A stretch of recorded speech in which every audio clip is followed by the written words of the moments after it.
시편 135편 13절부터 마지막 절까지 보도록 하겠습니다. 135편 13절에 여호와여 주의 이름이 영원하시니이다. 여호와여 주의 기념이 대대에 이르리이다. 여호와께서 자기 백성을 구원하시며 그 종들을 긍휼히 여기시리로다. 열방의 우상은 은금이요 사람의 수공물이라.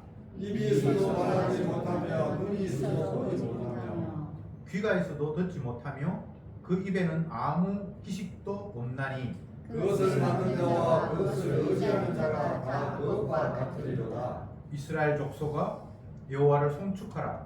아론의 족속아 여호와를 송축하라. 내 족속아 여호와를 송축하라. 여호와의 경외를 내리라. 여호와를 송축하라.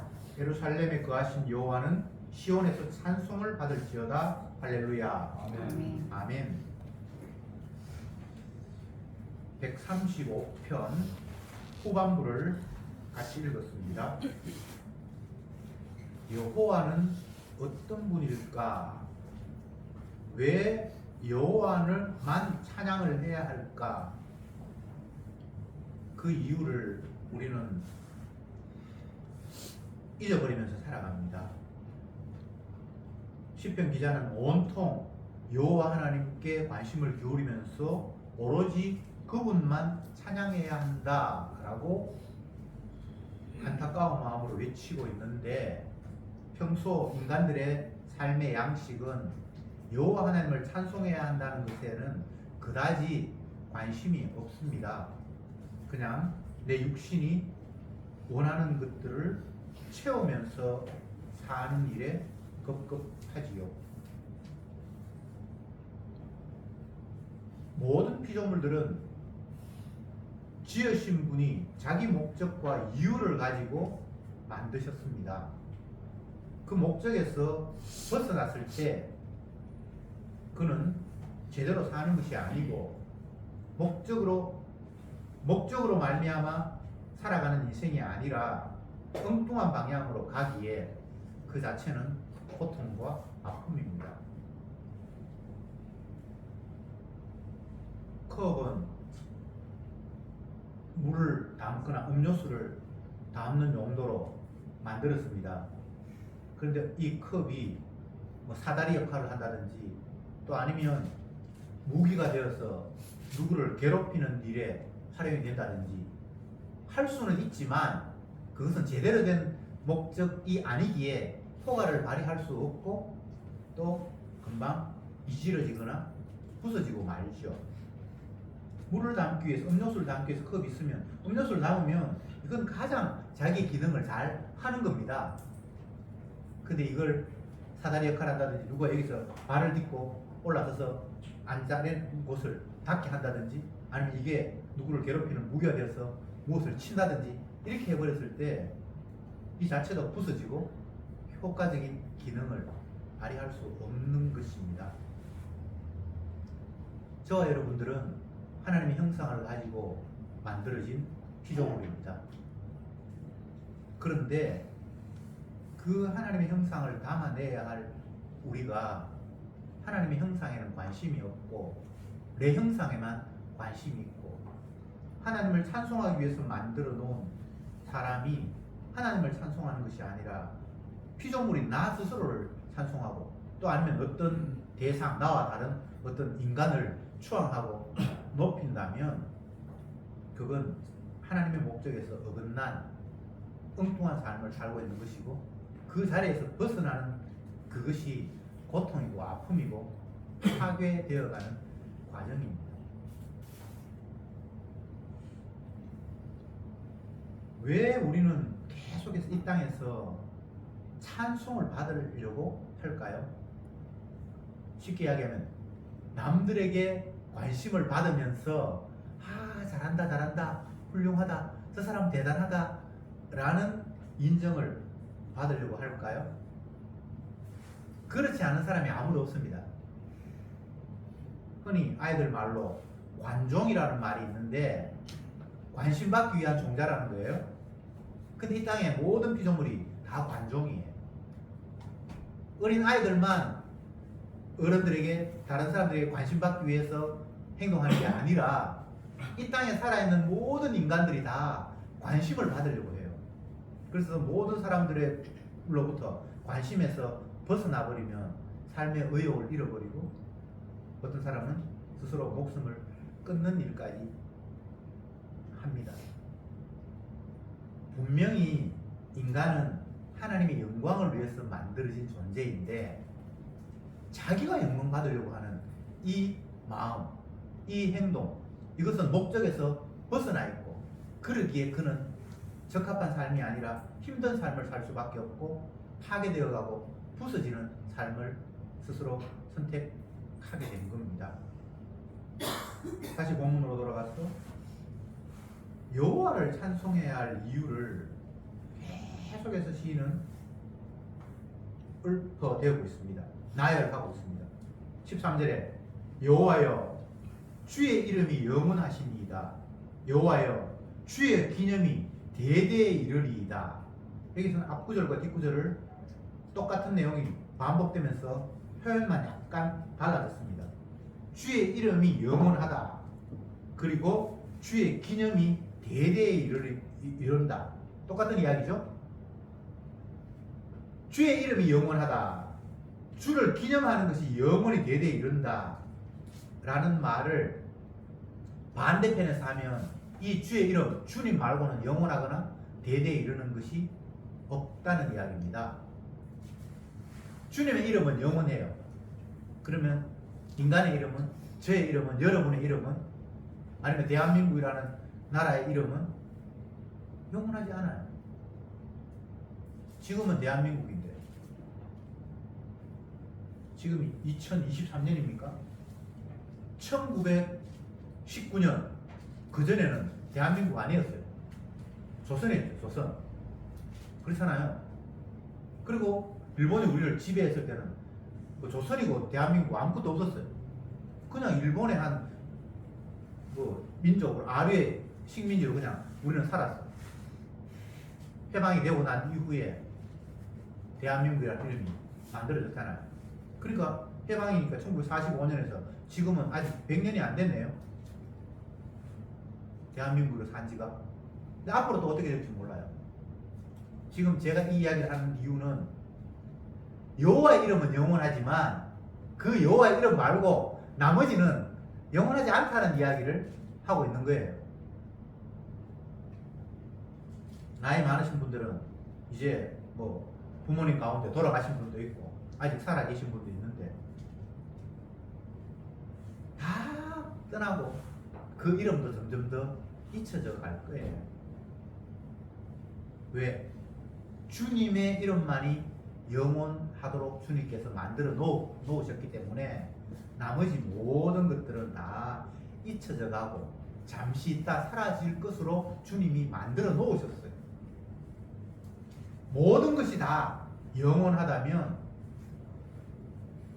우리가 혼돈이 올 거예요. 모든 것이 다 귀하다면 우리는 정말 무엇을 선택해야 될지 무엇을 바라봐야 될지도 모를 거예요. 그런데 하나님은 너무나 단촐하게 자기 이름만 자기만 영광 받도록 딱 만들어 놨기 때문에 쉬워요. 나머지는 영광 받으면 안 돼요. 나머지는 영원할 수가 없도록 만들어 놨어요. 이게 얼마나 친절한 주님입니까? 오늘날 현대인들이 장애 가운데 가장 큰 장애가 선택장애. 무엇을 골라야 할지 몰라. 너무 좋은 게 많아서. 가구를 사러 갔는데 너무나 이쁜 게 많아요. 그러니까 결정장애. 무엇을 내가 픽해야 될지, 선택해야 될지 모르는 거예요. 그렇겠죠, 그죠? 너무 좋은 게 많고 각자 장점이 다 다르고 요걸 선택하면 요게 장점이 있을 것 같고 요게 선택하면 요게 장점이 있을 것 같고. 그런데 하나님께서는 세상에 아주 단순하게 자기 자신만 영원하고 자기 자신만 영광 받아야 되고 나머지는 다 임시이고 영광 받으면 안 되도록 그렇게 만들어 놓으셨어요. 결정장애가 일어날 이유가 하나도 없습니다. 단순합니다. 주님만 영광 받으면 돼요. 사람이 영광 받는다. 그게 이제 마귀의 유혹이죠. 내가 영광받아야 된다. 그게 하나님 뜻이 아니라 마귀의 유혹이죠. 제 친구 하나가 딸내미가 춤추는 애가 있는데 최근에 그 음반도 내고 한국에서 활동하기가 너무 벅차니까 일본에 가서 음반을 내고 그 가수로 이제 데뷔한 친구가 있어요. 혼자가 아니고 춤추는 아이인데 그룹 4명이 라이크 이신가 하여튼 그런 이름으로 했어요. 그래서 매일 그 자기 딸내미 활동하는 걸 친구들 단체 카톡에 올리면서 좋아요 하고 댓글 달으라고 계속해서 그렇게 보내고 있어요. 하루에도 막 4개, 5개 막 오고 있어요. 어제는 일본 라디오 방송에 출연했다고 그 목소리 올리고, 춤추는 사람들만 사람들에게 관심을 받는 것처럼 우리는 그렇게 느낄 수 있죠. 그러나 그렇지 않아요. 모든 사람들이 다 어떤 방면에서든 다른 사람으로부터 인정받고 관심을 받기 위해서 우리는 행동하고 말해요. 물론 그런 직업이 있는 사람들은 더 사람들에게 관심을 받아야만 생존할 수 있는 직업이니까 계속해서 자기의 춤추는 모습을, 활동하는 모습을 유튜브나 이런 데서 계속해서 올리면서 잘한다 잘한다 칭찬을 받아야 그 직업이 유지가 될 수 있는 거잖아요. 근데 이게 오늘 시편으로 이야기하면 말도 안 되는 일이잖아요. 영광은 누가 받는다? 여호와 하나님만 영광 받아야 돼요. 그리고 그분만 영원해요. 나머지는 찌그러져야 돼요. 찌그러진다고 하니까 표현이 좀 못한데, 우리는 그냥 관심의 대상이 되면 안 돼요. 피조물은 있으나 마나 잠시 있다가 사라져 버릴 겁니다. 너희 인생이 무엇이냐? 너희는 잠깐 보이다가 없어지는 안개니라. 이게 하나님이 지정해 놓으신 거예요. 여러분들이 화려하려고 생각하면 안 돼요. 잠시 있다가 그냥 있는 둥 없는 둥 그냥 사라져 버려야 돼요. 여러 사람이 모여 있는데 많은 사람들은 서로 대화를 해요. 근데 어떤 사람에게는 아무도 말 걸어주는 사람이 없어. 투명인간 취급받고. 그러면 그 사람들은 너무 힘들어서 그 모임에서 계속 있을 수 없어서 튕겨 나오고 이런 경우가 있는데, 그게 얼마나 하나님의 뜻과 정반대 요소인지를 우리가 알아야 돼요. 우리는 원래 있으나 마나한 투명인간으로 하나님께서 만들어 놓으셨어요. 있었나? 안 보이네.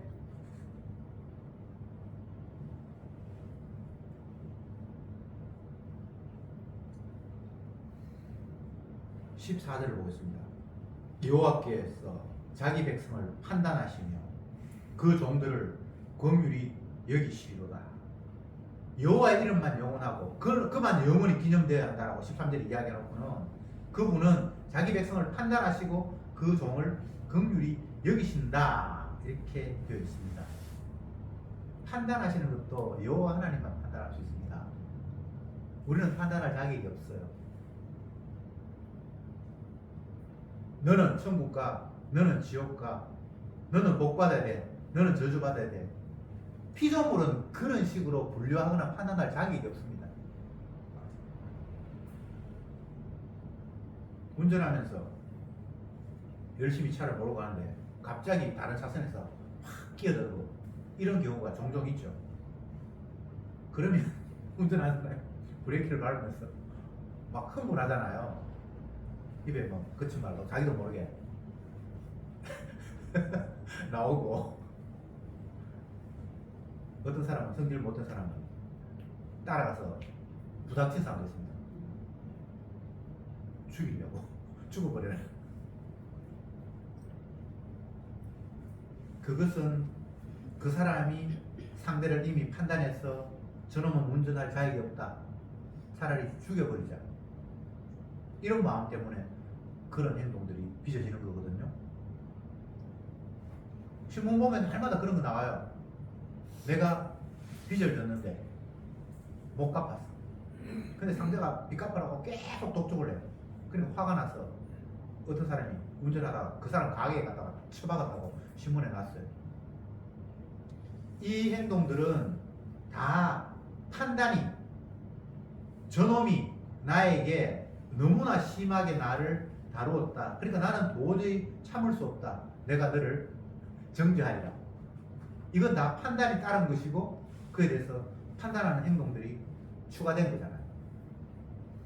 그런데 오늘 본문에서 여호와께서 자기 백성을 판단하신대요.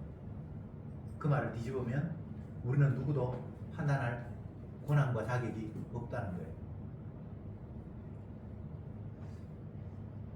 우리는 자꾸만 놓칩니다. 내가 신인 줄 착각해요. 내가 판단의 능력이 있다고 생각하고 아주 가볍게 판단해버립니다.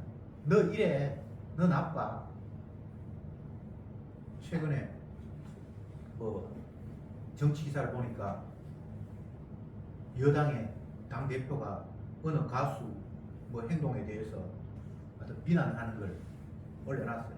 그러니까 또 다른 데서 반대해서 또 비난하고 난리가 나는데, 우리는 모든 삶에 있어서 평가하고 판단하고 점수를 매기고, 그렇게 해서 어떤 사람을 낙제시켜버리고 어떤 사람들은 또 붕 띄우고, 너무나 자연스러운 삶을 우리는 이게 당연하다고 생각하면서 살아가잖아요. 그런데 오늘 시인은 여호와 하나님만 자기 백성을 판단하시고 그 종들을 긍휼히 여기시는 분이다. 그리고 그분은 영원하신 분이고 영원히 존경받으실 분이다 라고 이야기를 하고 있습니다. 그러면 이제 그 여호와 하나님 외에 다른 것, 15절에 열방의 우상은 엉금이요 사람의 수공물이라, 입이 있어도 말하지 못하며 눈이 있어도 보지 못하며 귀가 있어도 듣지 못하며 그 입에는 아무 기식이 없나니 그것을 만든 자와 그것을 의지하는 자가 다 그것과 같으리로다. 여호와 하나님 외에 나머지를 우상이라고 이야기합니다. 135번 앞부분에도 있어요. 하나님은 많은 신 가운데 가장 크고 뛰어난 분이다, 이렇게 이야기했죠. 원래 그 신은 없는데 인간들이 창안에서 만들어내고 짓고 이렇게 있으니까. 그래서 이 뒷부분에는 열방의 우상, 그러니까 여호와 하나님이 아닌 섬김의 대상, 그게 자기 자신일 수도 있고 또 인간이 뭔가 만들어서 섬기려고 하는 그 모두, 여호와 하나님을 제외한 섬김의 대상이 되는 건 다 그건 우상이에요. 그것들을 사람들이 형상으로 만들고 나무로 만들든지 뭐 돌로 빚어서 만들든지 그렇게 해서 세워놨는데, 그건 멍청해가지고 말도 못하고 듣지도 못하고 꼼짝도 못하고 숨도 안 쉬고 죽은 거라는 거예요.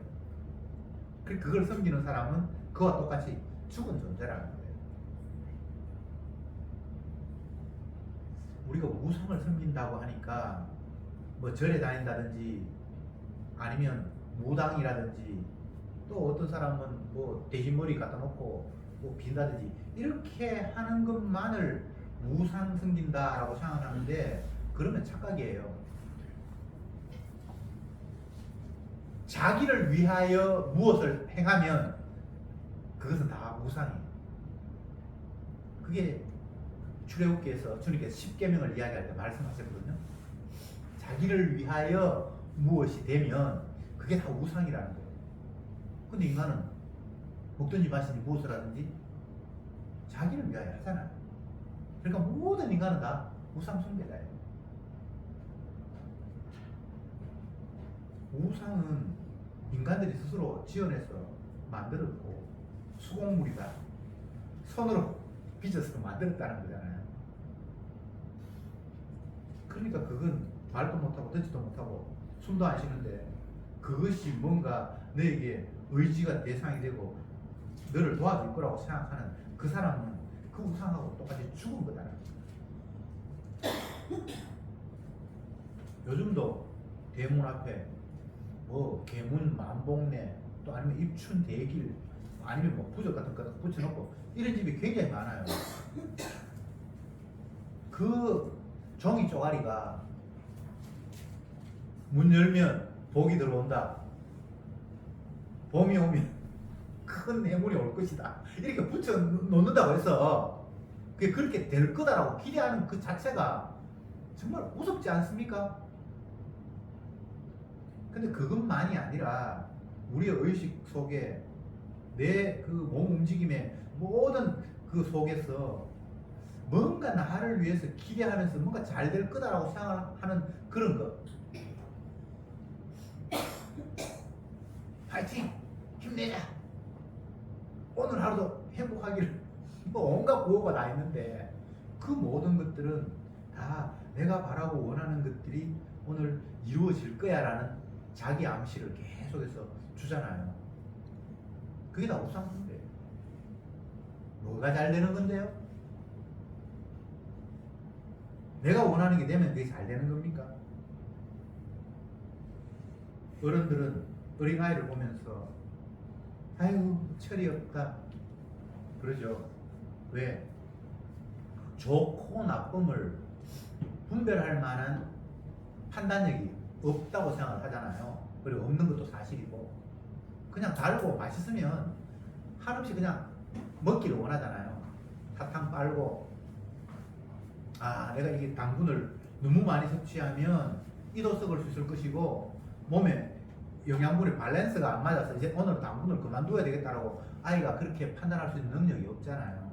그래서 애들을 철없다 그렇게 어른들은 이야기를 하면서 아이들을 아주 이제 얕보는 그런 경향을 어른들은 다 가지고 있죠. 근데 주님이 보셨을 때 우리는 어린아이보다 더 철이 없는 거예요. 지가 좋다고 막 향해서 달려가는데 그게 멸망이에요.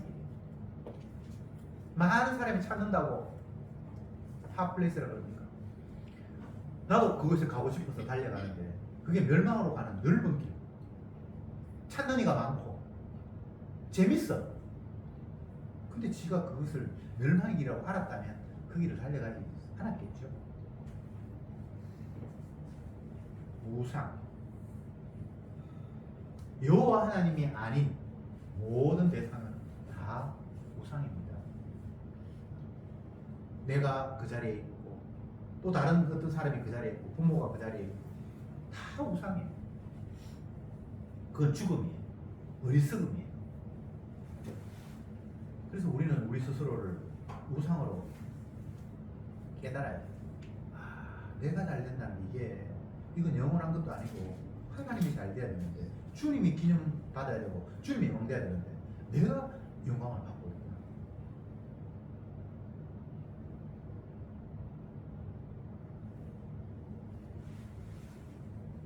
19절 보겠습니다. 이스라엘 족속아 여호와를 송축하라. 아론의 족속아 여호와를 송축하라. 레위 족속아 여호와를 송축하라. 여호와를 경외하는 너희여 여호와를 송축하라. 지금 각 대상을 향해서 여호와를 송축하라 여호와를 찬송하라는 말을 계속해서 반복하고 있습니다. 왜? 여호와만 송축받아야 될 유일한 대상임을 강조하고 있습니다. 누구도 찬송받아야 될 대상은 없습니다. 지도자가 정책을 잘 펴서 온 국민들이 행복하게 되었다. 그러면 온 국민들은 지도자를 찬양하고 박수치고 죽으면 동상 세우고 뭐 별일을 다 하잖아요. 위인이라고 존경하고 본받아야 된다 그러고. 그런데 피조물은 경배의 대상이 아니고 송축의 대상이 아닙니다. 그거 다 우상숭배예요. 여호와 하나님만 경배의 대상이고 찬송의 대상이라는 거예요. 그래서 시인은 여호와를 송축해라. 너희도 여호와를 송축해야 되고 너희들도 여호와를 송축해야 되고 너희들도 여호와를 송축해야 되고 각 족속들 각 지위에 있는 모든 자들아 여호와를 송축해라. 그분만 높여야 된다. 얼마나 쉽고 단순합니까? 이것도 섬기고 저것도 섬기고 이것도 챙기고 저것도 챙기고 이거 진짜 피곤하거든요. 선택 장애를 할 게 없습니다. 여호와 하나님만. 신약으로 이야기하면 십자가 지신 예수님만 송축하라는 거예요. 그분만 높아져야 된다는 거예요. 그 이름만 찬양되고 그 이름만 영원하다는 거예요. 21절 예루살렘에 거하신 여호와는 시온에서 찬송을 받을지어다. 할렐루야. 이게 결론입니다. 예루살렘에 거하신 여호와 시온에서 찬송을 받을지어다. 여기서 예루살렘과 시온은 성전이 있는 곳입니다. 성전의 다른 표현입니다. 성전에서 여호와는 영원히 계시고 영원히 찬양 받으신다라는 이런 표현입니다. 이걸 신약적으로 이야기하면 예수님은 십자가에서 주가 되셨고 그 자리에서 영원히 찬양 받으실 분이다라는 이야기입니다. 하나님이기에 찬양받는다. 그분이 세상 만물을 지었기에 찬양받는다 라는 식의 표현과는 좀 다른 성전에서 영원히 찬양을 받는다. 이것은 그분이 주가 되어서 자기 백성을 위해서 십자가에 피를 흘렸기 때문에 그는 주가 되었고 영원히 찬송받을 분이다 라는 이야기입니다. 우리는 그냥 피조물과 창조주의 관계이기 때문에 그분은 당연히 찬송받아야 된다 이런 논리를 펴기도 합니다. 그러나 그것은 미흡합니다. 물론 피조물이기 때문에 창조주 하나님을 찬송해야 되는 것도 맞지만 그걸로는 미흡합니다. 그는 우리의 주입니다.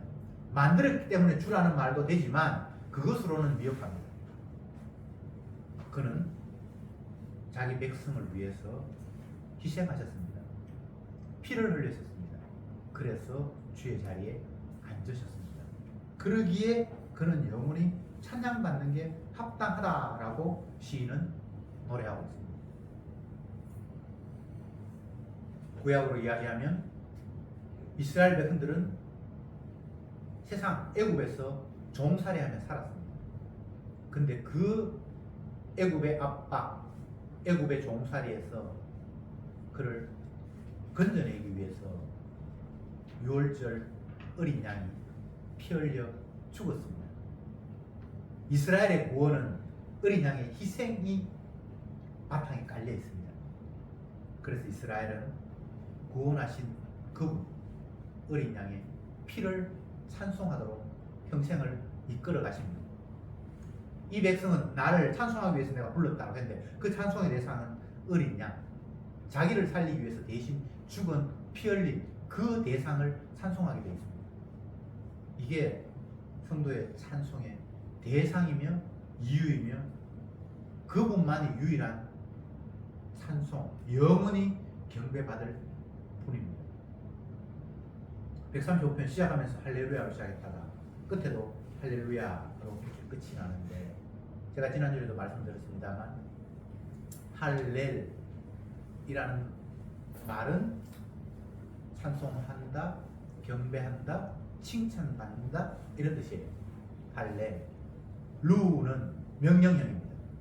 찬송하라, 경배하라, 루라는. 그 다음에 야는 여호와를 줄여서 야라고 합니다.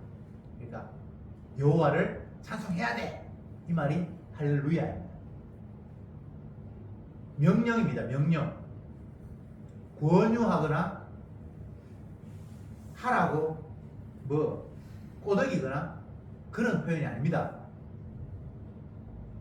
여호와를 찬양해야 돼 이렇게 명령을 하고 있는 겁니다. 왜? 그것만이 피조물이 해야 할 일의 전부이기 때문입니다. 이걸 위해서 우리가 살아있고 이걸 통해서 우리가 주님을 영화롭게 할 수 있는 그 존재의 이유입니다. 왜 사는지 모르겠다. 흔히 사람들이 그런 말을 하죠. 주님을 모르니까 삶에 대한 이유를 몰라요. 이유를 모르니까 대부분의 사람들은 그냥 살아있는 거, 이왕 산 목숨 좀 더 재미있게 즐겁게 살면 뭐 그게 인생이 최고지. 그래서 자기 만족을 위한 삶을 모든 인간들은 삽니다. 거기에 성경에서 우상숭배라고 이야기하고 있죠. 파멸될 일. 그런데 시인은 여호와 하나님, 너를 위해서 십자가에 피 흘리신 그분을 섬기고 찬송해야 돼. 그분을 높여야 돼. 이게 너의 삶의 유일한 이유야. 찬송 반드시 해야 돼. 라고 명령하고 있습니다. 왜? 그게 하나님께서 우리를 살리신, 아직도 죽이지 않고 이 땅에 두신 유일한 이유입니다. 유일한 이유입니다. 많은 이유 가운데 그게 하나가 있는 게 아니고 그 이유 말고는 우리가 살아야 되는 이유가 없습니다. 아직도 뭐 평균 수명이 85세라 그러는데 나는 아직 그게 못 미쳤으니까 살아야지. 이게 삶의 이유가 아닙니다. 평균 수명을 누가 정했죠? 그건 이상한 계산이에요. 사람들은 통계 내는 걸 좋아합니다. 그 통계 아무 의미 없습니다. 하나님이 언제 어떻게 우리를 데려가실지 몰라요. 인류의 역사를 성경을 통해서 보면 노아 시대에는 하나님이 물로 다 쓸어버렸고요. 소돔과 고모라 때는, 물론 소돔과 고모라는 특정한 지역입니다. 노아 시대에는 전 지역이고 물로 다 쓸어버렸고, 소돔과 고모라는 어떤 특정 지역에는 유황불로 다 태워버렸습니다. 그게 뭐 평균 수명이고 뭐 그런 의미가 없어요. 누가 그런 쓸데없는 장난을 하죠? 평균이 무슨 의미가 있습니까?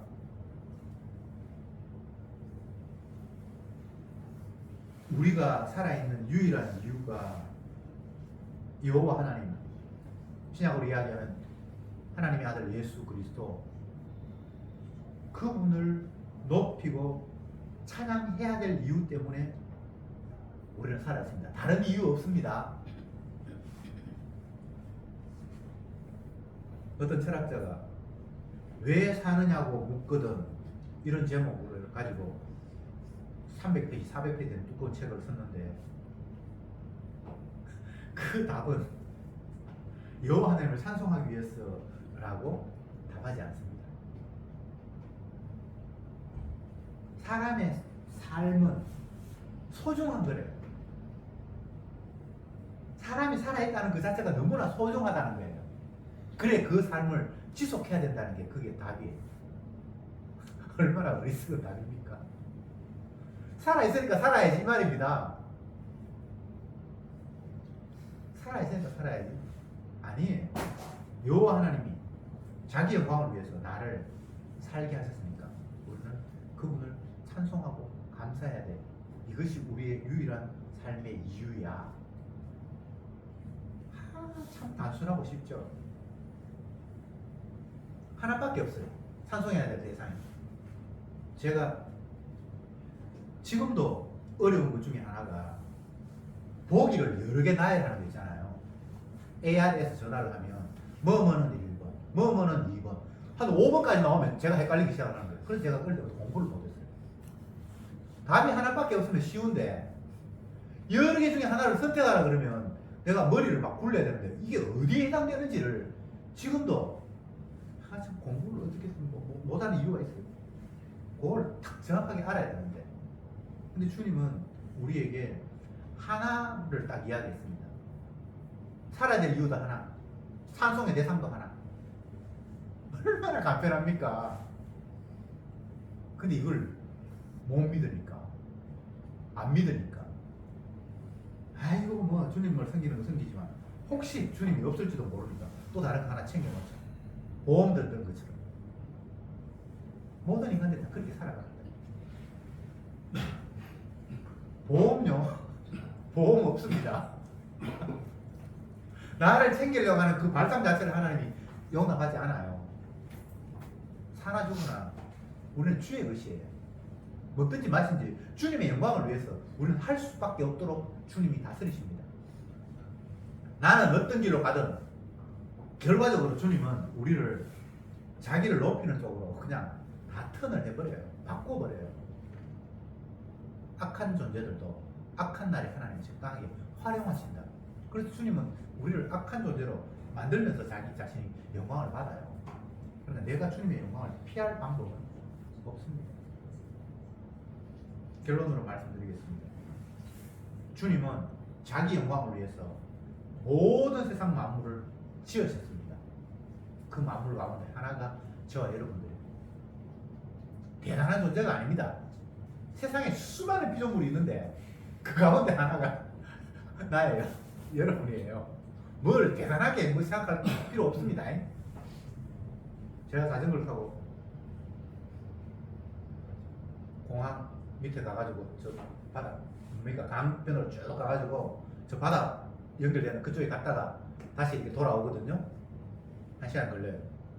근데 자전거 타고 가다 보면 나팔꽃이 제가 눈에 이렇게 크게 뜨이는데 나팔꽃이 색깔이 굉장히 다양해요. 보라색도 있고 붉은 계통도 있고 아주 귀한 흰색 나팔꽃도 있어요. 근데 꽃이 그것만 있는 건 아니고 배롱나무도 있고 뭐 배롱나무 꽃도 있고 뭐 아직도 꽃이 뭐 쉽게 장미 같은 것도 피어 있고 뭐 여러 가지가 있어요. 근데 제 눈에는 있어. 그 나팔꽃이 자꾸 눈에 들어와요. 제가 무엇을 말씀드리는가 하면 세상에 피조물이 무진장하게 많아요. 꽃만 해도 엄청나게 많습니다. 그리고 나무, 꽃, 새, 심지어는 뭐 살아있지 않은 무생물, 돌, 뭐 여러 가지가 다 있어요. 그 가운데 저도 하나 있어요. 너무 그렇게 별나게 대단하게 생각하지 마세요. 수많은 피조물 가운데 사람 가운데도 지금 80억이 되나? 80억 분의 1. 그리고 다른 피조물까지 다 합치면 이건 뭐가 있는 것도 할 것도 없는 미미한 그 수많은 가운데 하나가 나예요.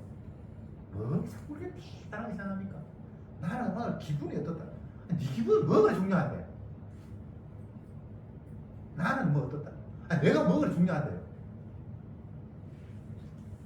수많은 피조물들을 오로지 예수 그리스도가 주가 되셔서 그분을 찬양하게끔 주님이 배치해 놓았어요. 그러면 그 수많은 억분의 1인 내가 그냥 주님을 향해서 할렐루야 영광 받으실 주님 찬양합니다. 당신이 십자가를 피를 흘림으로 나의 주가 되셨네요. 나는 죄인이네요. 그래서 그냥 주님을 찬송할 때에 그 수억만 분의 1인 내가 주님을 기뻐하면서 주님도 그 나를 보면서 기뻐할 수 있는 그 자리가 저와 여러분들의 있어야 할 유일한 자리입니다. 무엇을 하나 어디에서나 할 수 있는 유일한 것 주님을 찬송하는 일입니다. 기도합시다. 주님, 찬송받을 분이 주님밖에 없는데 우리는 그 주님만 찬송하는 자리에서 벗어나서 내 스스로를 찬송하기를 원하고 또 멋있는 또 다른 어떤 대상을 높이고 찬송하면서 스스로 위안을 삼고 엉뚱한 삶을 계속해서 살아갑니다. 영광받을 분이 주님뿐인데 우리는 다른 곳에 자꾸만 마음이 빼앗깁니다. 그래서 복잡하고 머리가 아프고 어떻게 무엇을 선택해야 될지 혼란에 빠집니다. 주여, 오로지 주님만 영광받고 찬양받아야 될 분이라는 사실을 다시 한번 깨닫게 하시니 참으로 감사합니다. 나를 위해 어린 양의 피를 흘리신 십자가에서 피 흘리신 예수님만이 찬양의 대상이 됨을 날마다 순간순간 잊지 않고 그 주님만 노래하며 자랑하게 하옵소서. 예수님의 이름으로 기도드립니다.